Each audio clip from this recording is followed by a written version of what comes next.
बचपन जो होना चाहिए सबसे मासूम, सबसे सुरक्षित, लेकिन आज वही बचपन सबसे बड़े खतरे में है। हर 8 में से एक बच्चा यौन शोषण का शिकार होता है। पॉक्सो कानून बने 1 दशक से ज्यादा हो चुके हैं। सजा की दर 90% से ज्यादा है। फिर भी सवाल वही कि कब सुरक्षित होगा बचपन। रिपोर्ट्स कहती हैं बच्चों के खिलाफ यौन अपराध के आपातकाल जैसी स्थिति बन चुकी है।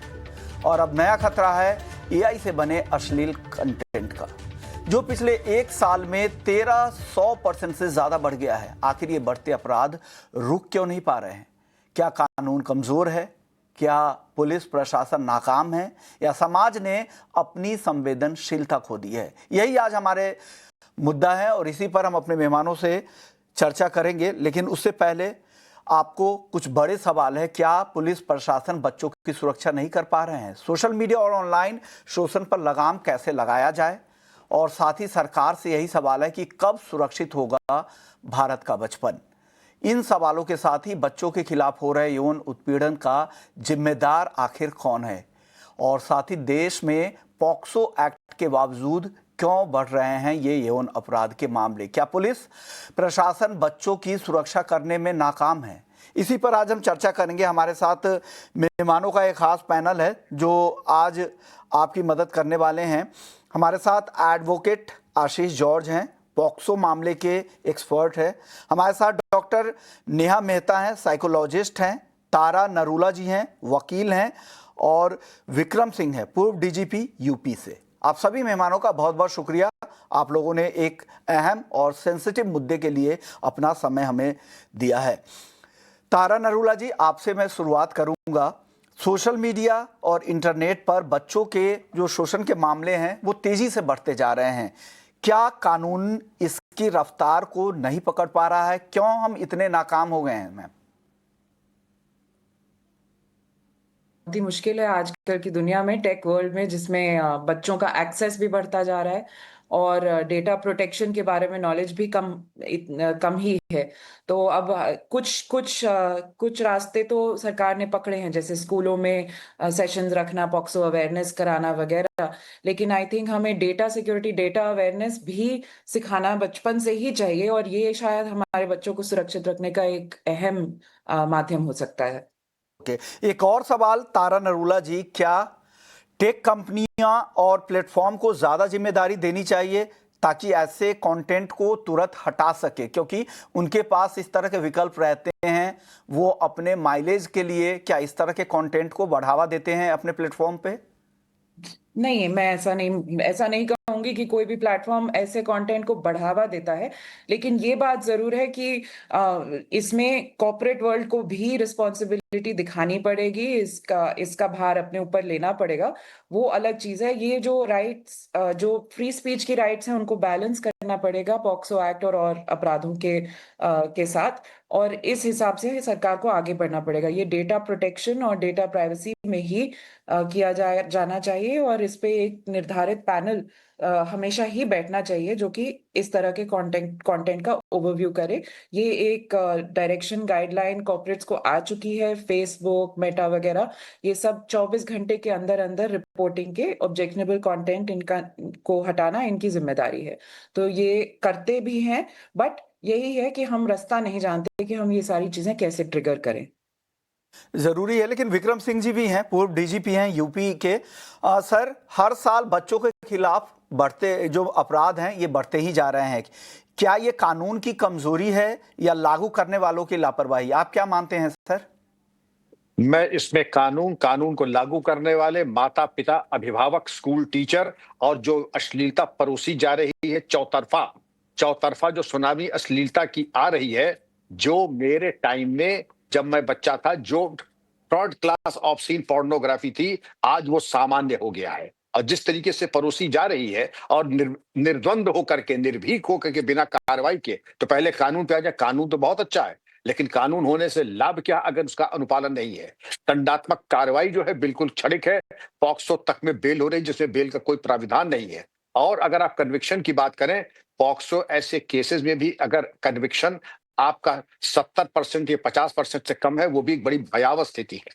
अब हम बात करते हैं कि जो स्टेक होल्डर हैं, सबसे पहले पुलिस को छोड़िए, क्योंकि जब प्रीडेटर्स हैं, क्या हमने चिन्हित किया सीरियल ऑफेंडर्स कौन है? मेरी बातें बड़ी कड़वी हो सकती हैं, जो सीरियल ऑफेंडर्स है कम से कम इतनी कृपा हम अपने बच्चों पे कर लें, सीरियल ऑफेंडर्स को चिन्हित कर दें, जो सेंसिटिव एरियाज और सेंसिटिव टाइम्स है उनको चिन्हित कर दें, उसको सीसीटीवी से आच्छादित कर दें, और इसके अलावा फास्ट ट्रैक कोर्ट में जो सबसे शातिर दिमाग के लोग हैं उनको हम सजा करा दें। Certainty of punishment is the biggest deterrent of crime.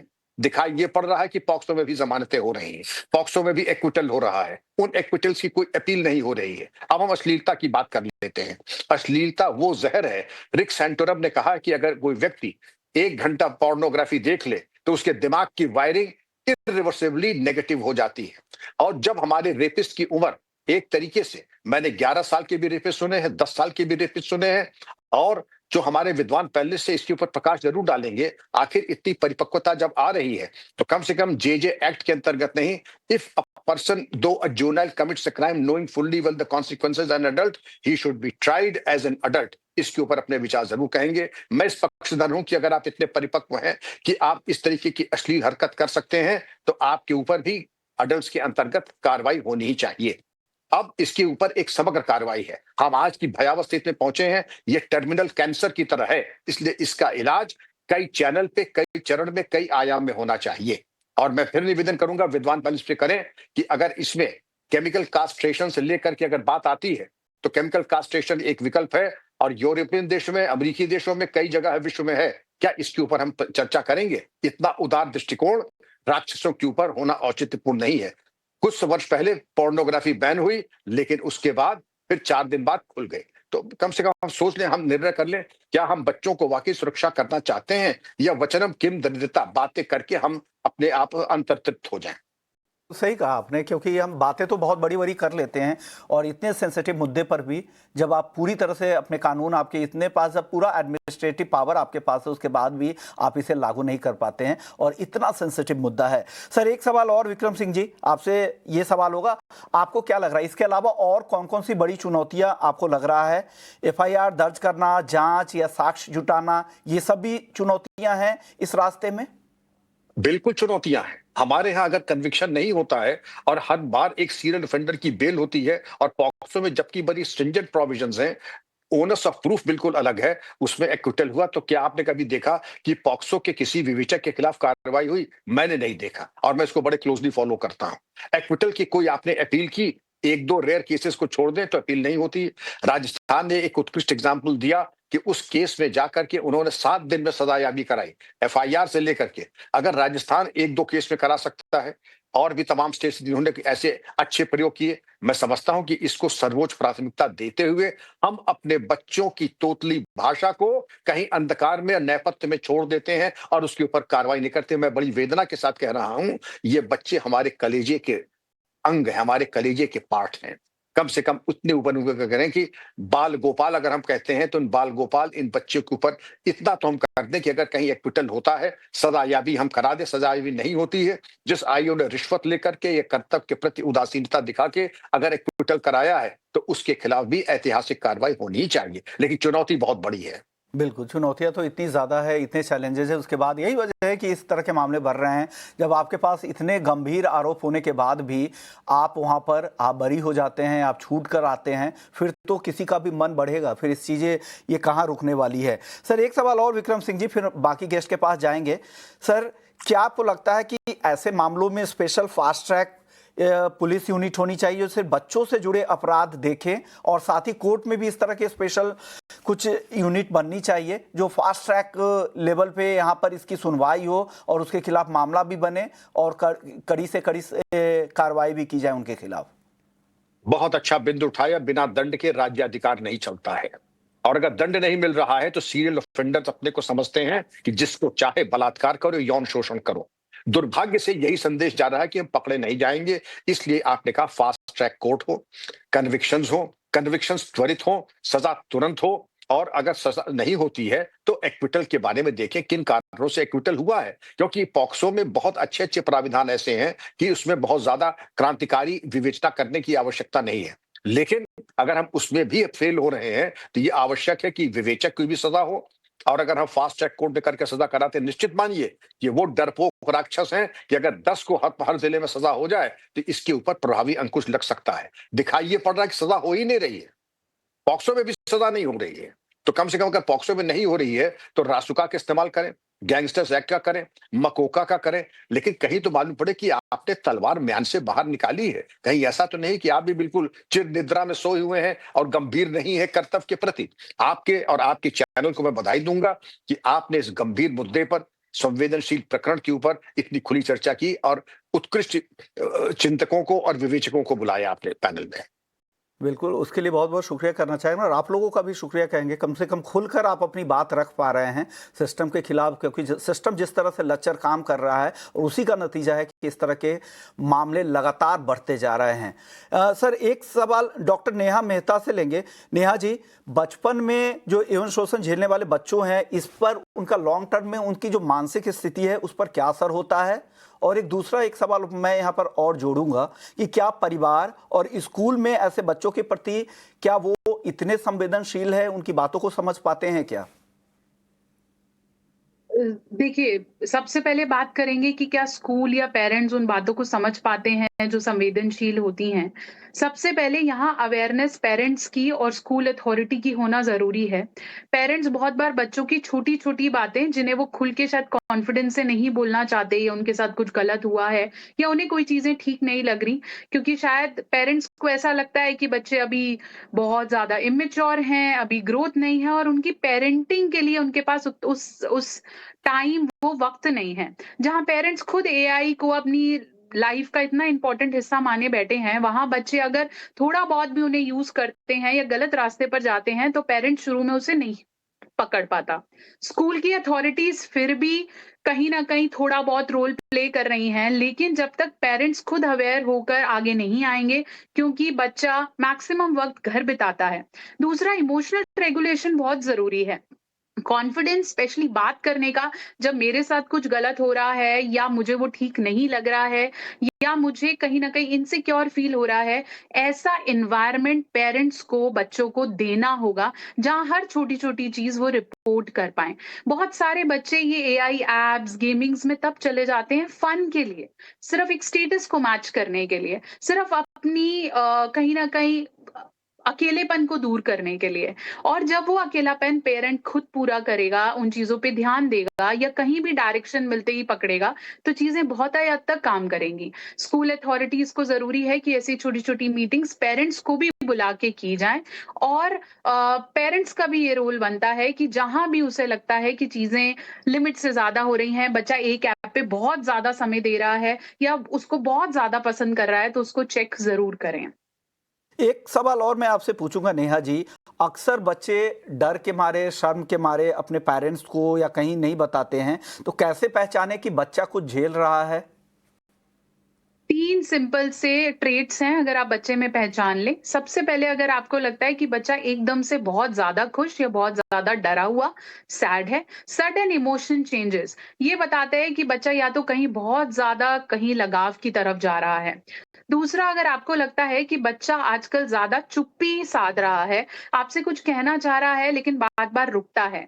तीसरा, कॉन्फिडेंस की कमी आप देख सकते हैं। अगर आपको लगता है बच्चा पहले आगे आकर एक्टिविटीज़ में पार्ट लेता था लेकिन आजकल नहीं ले रहा है, तो ये कुछ ऐसे साइन्स हैं जो पेरेंट्स पकड़ सकते हैं। साथ-साथ फिज़िकल बॉडी पे आए हुए चेंजेस या फिर इमोशनल लेवल पे चेंजेस या साइकोलॉजिकल या फिर हम बोल सकते हैं एजुकेशनल लेवल पे चेंजेस। पहले पढ़ाई में बहुत अच्छा था, अब नहीं है। तो ये कुछ ऐसी ट्रेट्स हैं पेरेंट्स के दरवाजे पे ये दस्तक देते हैं और इन्हें समझना चाहिए। हमारे साथ एडवोकेट आशीष जौहर साहब भी हैं। सर, मैं आपसे सवाल ये करूंगा कि पॉक्सो कानून में ऐसे कौन से लूप होल्स है जिसकी वजह से अपराधी इसका फायदा उठाते हैं, और साथ ही जिस तरह के मामले इस एक्ट के तहत भी 94% मामलों में बढ़ोतरी हुई है, क्या कानून का डर कम होने का ये संकेत है क्या? नहीं, मेरा ये मानना नहीं है कि कानून का डर कम है। मेरा ये मानना है कि जो तहकीकात है ऐसे मामलों में वो बहुत ही कम सिरे से करी जाती है। इसमें जैसे कि फॉर एग्ज़ाम्पल आप देख लीजिए कि जो माँ-बाप होते हैं वो अपने बच्चों का एडमिशन कराते हैं स्कूल में, तो वो जो है वो ठीक से बर्थ डिटेल्स देते नहीं हैं। तो जब आईओ साहब जब वेरिफिकेशन करते हैं एज की, तो वो सिस्टमैटिकली वो सिर्फ वो डॉक्यूमेंट ले लेते हैं जो स्कूल लीविंग सर्टिफिकेट हो गया, तो वो एक वैलिड एज ऑफ प्रूफ नहीं है। तो उसमें जो है वो टेक्निकलिटी जो है उसका एक एडवांटेज जो है ज्यादातर इन केसों में मिल जाता है, जिसमें मेरे सर हिसाब से ये भी एक तरह न्यायपालिका का को ज्यादा लूप होल कुछ। सी हुआ सर। हाँ जी, हाँ जी। इसका जो लूप होल है, ये जो लूप होल है, इसमें मेरे हिसाब से अगर इसमें निष्पक्ष जांच हो और जो पुलिस है वो थोड़ा मुस्तैदी से ऐसे सब मैटर्स को जो है वो देखे और जो प्रॉपर डॉक्यूमेंटेशन है वो कलेक्ट करे, तो मेरे हिसाब से कन्विक्शन रेट जो है वो बढ़ जाएगा इसमें। ओके, आपको क्या लग रहा है आशीष जी, क्या ये कानून में इस तरह का बदलाव होना चाहिए कि ट्रायल समय सीमा पर तय हो ताकि जो पीड़ित है उसको जल्द से जल्द न्याय मिल सके? बट अब ये जो है न्यायपालिका की भी मजबूरी है कि कभी-कभी जो होते हैं जो बच्चा होता है वो एक पर्टिकुलर हादसे के बाद वो इतने शॉक में होता है कि उसको उससे उभरने में समय लग जाता है। तो हम एक फॉर्मूला, एक स्ट्रेट जैकेट फॉर्मूला नहीं इस्तेमाल कर सकते ऐसे केसों में कि हाँ, ये जो ट्रायल है इतने टाइम में हो पाएगा, कंक्लूड हो पाएगा। कभी-कभी साइकोलॉजिकल इश्यूज होते हैं विक्टिम के साथ, कभी-कभी उनका इकोनॉमिक बैकग्राउंड इतना अच्छा नहीं होता है, वो काफ़ी गरीब तबके से आते हैं, मेहनतकश लोग होते हैं, उनके पास इतना समय नहीं हो पाता है कि वो कोर्ट कचहरी के चक्कर काट पाएँ। तो वो मजबूरियाँ जो होती हैं, उसकी वजह से कभी-कभी काफ़ी डिले हो जाता है ऐसे मैटर्स में। लेकिन एक चीज आशीष जी, एक चीज और, क्या पुलिस और वकीलों के लिए एक ट्रेनिंग मॉड्यूल जरूरी है क्या, ताकि बच्चों से जुड़े केस सेंसिटिव तरीके से हैंडल हो पाए, क्योंकि बहुत बार मिस हैंडलिंग भी होती है? जी, बिल्कुल, बिल्कुल। मैं ये एग्री करता हूँ कि वकीलों की और पुलिस वालों की, दोनों की ट्रेनिंग साथ-साथ होनी चाहिए, स्पेशली ऐसे सेंसिटिव केसेस जो होते हैं वो हैंडल करने में हमें हमें भी जो है वो थोड़ा जेंडर सेंसिटिविटी सिखाना पड़ता है। कभी-कभी हमारे सवाल जो होते हैं वो जो होते हैं बच्चे के लिए थोड़े ट्रॉमेटिक हो सकते हैं। तो वो जो ट्रेनिंग है वो आई थिंक दोनों के लिए इम्पोर्टेंट है। पुलिस वालों के लिए भी इम्पोर्टेंट है कि उनको ये अंडरस्टैंड करना चाहिए कि ये केस सीरियस है और इसमें जो जांच पड़ताल है वो इतने ही सीरियसनेस के साथ करनी चाहिए। तो मेरे हिसाब से मैं एग्री करता हूँ इस बात से कि दोनों की ट्रेनिंग होनी चाहिए। एक सवाल आपसे, तारा नरूला जी, आपसे होगा। ये सवाल बिल्कुल अलग है, क्योंकि लड़कियों के साथ साथ अब लड़कों के भी शोषण के मामले काफी ज्यादा सामने आ रहे हैं। आपको क्या लगता है, कानून और समाज क्या दोनों में ही जेंडर न्यूट्रल होना जरूरी है क्या इस माहौल में? अभी जेंडर न्यूट्रल है, उसने एक बहुत बड़ा लकूना कवर अप किया था जो कि हमारे आईपीसी में था कि रेप का प्रोविजन लड़कों को बच्चों को अवेलेबल नहीं था, मेल बॉयज को। तो एक चीज मैं ये कहना चाहूंगी सर, ये जो हम 94% स्टैट की बात कर रहे हैं, इसको दो वे में लिया जाएगा सर। एक तो ये हो सकता है कि क्राइम बढ़ गया है, बट सर ऐसा नहीं है। 2017 के कंपैरिजन में 2022 का हम स्टैट बता रहे हैं, मतलब पहले 5 साल कट गए थे पॉक्सो के, अब 10 साल कट चुके हैं। इसका मतलब रिपोर्टिंग भी बढ़ी है, क्योंकि चाइल्ड सेक्सुअल असॉल्ट कोई नई चीज नहीं है। In fact earlier global statistic was कि 1 in 5 children are claiming abuse, हम यहाँ देख रहे हैं 1 in 8। मैं ये नहीं कह रही कि सिचुएशन बढ़ी है, बट थोड़ा सा इसमें जरूर पॉक्सो एक्ट की अहमियत का हमें नजर झलकती है कि वो भी अब इफेक्ट दिखा रहा है अपने। बाकी कोर्ट सिस्टम्स के बारे में आपने पूछा, कोर्ट सिस्टम्स में बहुत कुछ चेंज हो सकता है और वो एक कांस्टेंट प्रोसेस है।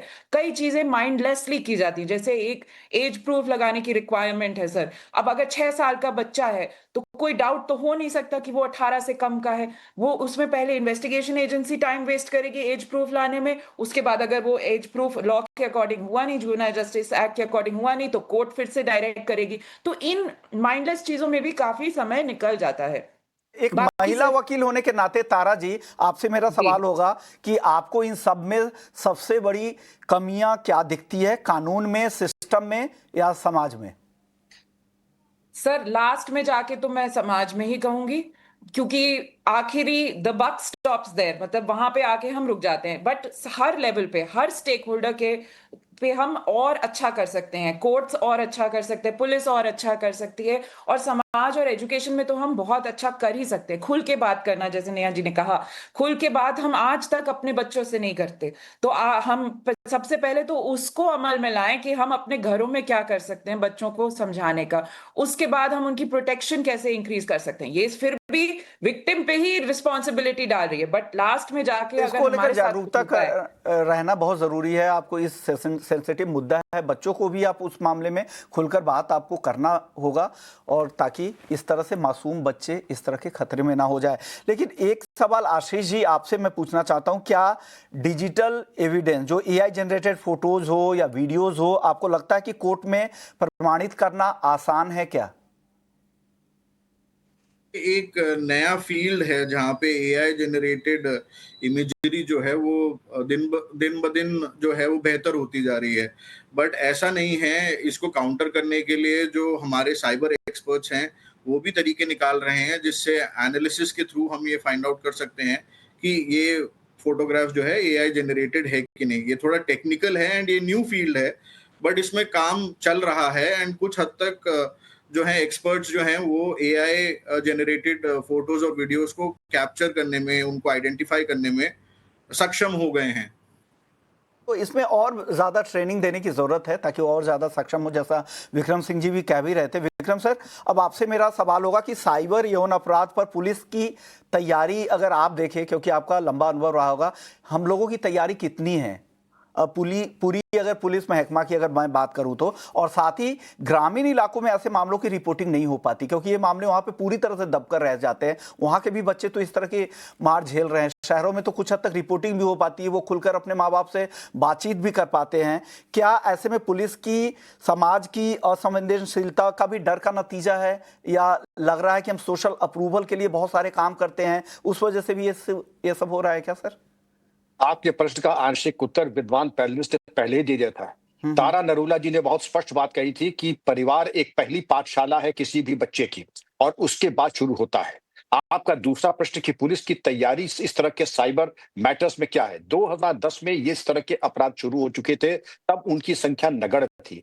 आज जो एक महामारी, एक तरीके से अगर कहा जाए कि पैंडेमिक हो चुका है, एक सुनामी आ गई है इस तरीके के अपराधों की, उसको देखना भी और उसको हैंडल करना। अब हम तीन बातें करते हैं। क्या पुलिस का प्रशिक्षण पर्याप्त है? यस, पुलिस का प्रशिक्षण निर्मित हो रहा है, और साइबर एक्सपर्ट्स और साइबर फॉरेंसिक्स एक विषय है। एआई जनरेटेड फोटो से लेकर के, विवेचना से लेकर के, वो तमाम चीजें सिखाई जा रही। सुखद बात यह है कि अब हमारी कांस्टेबलरी, हमारे विवेचक वो नहीं है जो 10th पास या 12th पास से, कोई बुराई नहीं है। हमारे यहाँ विवेचक बीटेक, एमटेक्स और साइबर में पीएचडी करने वाले तक के हमारे यहाँ विवेचक हैं। ये तो मैंने बताई पॉजिटिव साइड। अब नेगेटिव साइड के ऊपर आ जाए। लेकिन आपकी तैयारी जो 10 में 10 होनी चाहिए थी, मैं उतना उदार नहीं हूं जितना एडवोकेट आशीष जॉर्ज जी हैं या तारा जी हैं। मैं क्योंकि सच्चाई आपके सामने प्रस्तुत करना चाहूंगा। हमारी तैयारी की यात्रा बहुत लंबी है। हम अभी अटके हुए हैं 5/10 पे। ट्रेनिंग, आप कहीं भी जाएं, आप साइबर की कोई एफआईआर करा के दिखा दें, आप बहुत ही प्रतिष्ठित पैनलिस्ट हैं और आप स्वयं बहुत प्रतिष्ठित, आप सीनियर एंकर हैं, आप करा देंगे। आपकी एफआईआर से लेकर के विवेचना तक अगर आपको नाको चने न चबाना पड़ जाए तो आप देख लीजिए, दुर्भाग्यपूर्ण स्थिति है।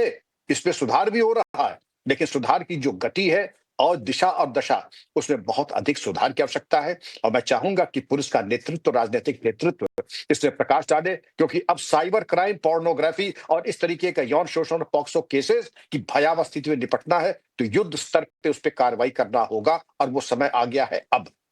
कंप्लीट ओवरहॉलिंग की जरूरत है, युद्ध लेवल पे काम करना होगा, ऐसा विक्रम सिंह जी मानते हैं। डॉक्टर नेहा मेहता, क्योंकि आप साइकोलॉजिस्ट हैं, तो आपसे एक सवाल ये भी है, क्या मीडिया कवरेज, क्योंकि हम भी मीडिया में हैं, लेकिन इस तरह की जो कवरेज होती हैं और सोशल मीडिया पर पीड़ित बच्चों पर और भी ज़्यादा मानसिक दबाव पड़ता है, क्योंकि इस तरह के कवरेज से, इस तरह के अगर चीज़ें वायरल हो जाती है तो किस तरह के उनके माइंडसेट में क्या बदलाव आता होगा और उससे कैसे बचा जा सकता है, उनके लिए क्या आप सलाह देंगे? जब इस तरह की कोई न्यूज़ आती है या कुछ ऐसा वायरल होता है तो बच्चे डर जाते हैं। उससे कुछ पॉजिटिव लेने से ज़्यादा बहुत बार बच्चे डर जाते हैं कि शायद मेरा भी ऐसा केस आ जाएगा या मेरे पेरेंट्स को पता चला तो ये बात बहुत बढ़ जाएगी सोसाइटी में क्या होगा। तो ऐसे वायरल इवेंट्स जहां एक बच्चे के ऊपर बहुत ज्यादा नेगेटिव फोकस किया जाता है, बच्चों के साइकोलॉजी को ये नेगेटिवली इम्पैक्ट करता है। अब सारे न्यूज़ चैनल्स और सोशल मीडिया चाहते तो हैं कि हम इससे अच्छा संदेश ले पाएँ, बट हर चीज़ अपने प्रोज़ और कॉन्स के साथ आती है। अब ऐसा नहीं है कि हमें इसे डिलीवर नहीं करना है, बट हम चाहते हैं कि ये डिलीवरी ऐसी हो जिससे ज्ञान ज़्यादा आ सके और कहाँ खुद को रोकना है, कहाँ अपने आप को उतना सचेत करना है, क्या कहाँ रूल्स को समझना है, वो इस समय इम्पोर्टेंट है। बिल्कुल सही। दूसरा, पेरेंट्स को भी ये ज़रूरी है कि जब ऐसी वर्कशॉप्स हों या इस तरह की ऑनलाइन भी होती हैं, स्कूल्स भी करा रहे हैं, सोशल मीडिया पे भी हज़ार बार इस बारे में बात की जाती है, तो उससे बैठ के सुनें। ये बहुत इम्पोर्टेंट है आजकल के यूथ को या पेरेंट्स को या जनरेशन्स को कि भई नया क्या आया, नया गाना आया, नया ये आया, हमें इस पे ध्यान देना है, ये दिवाली पे चीज़ें हो रही हैं। But when it's about the real knowledge, parents भी कहीं न कहीं बहुत पीछे जा रहे हैं and they are not aware about it. तो आई थिंक उन तक भी पहुंचना इस समय बहुत जरूरी है। सिबलिंग केयर बहुत इंपॉर्टेंट है, सिबलिंग्स बात का है, अवेयरनेस साथ जरूरी होना है, बहुत लोगों को अपने बच्चों को समझाना, साथ में बैठना और जो चीजें चल रही है ट्रेंड में चीजें उनके बारे में जानना, वो बच्चे क्या देख रहे हैं, किससे मिल रहे हैं, ये सब की जानकारी आपको भी देनी पड़ेगी क्योंकि सबसे ज्यादा समय वो घर पर ही बिताते हैं। मासूमों की चीखें कानों तक नहीं, जमीर तक पहुंचनी चाहिए। आंकड़े डराते हैं लेकिन जागरूकता भी बचा सकती है। कानून है, सजा है, सिस्टम है, पर जब तक समाज की सोच नहीं बदलेगी तब तक कोई एक्ट, कोई पुलिस, कोई अदालत बचपन को सुरक्षित नहीं रख पाएगी। जरूरत है बोलने की, रिपोर्ट करने की और हर उस बच्चे के साथ खड़े होने की जो डर के साए में जी रहे हैं। कब सुरक्षित होगा बचपन, इसका जवाब हम सबको मिलकर देना होगा। आप सभी मेहमानों का नमस्कार करेंगे। आप लोगों ने वक्त निकाला एक अहम मुद्दे के लिए, एक सेंसिटिव मुद्दे के लिए, और अपनी राय अपने फील्ड के हिसाब से आपने रखी। नमस्कार सर। चलिए इसी नोट पर इस शो को यहीं खत्म करेंगे। बाकी खबरों के लिए आप बने रहिए हमारे साथ।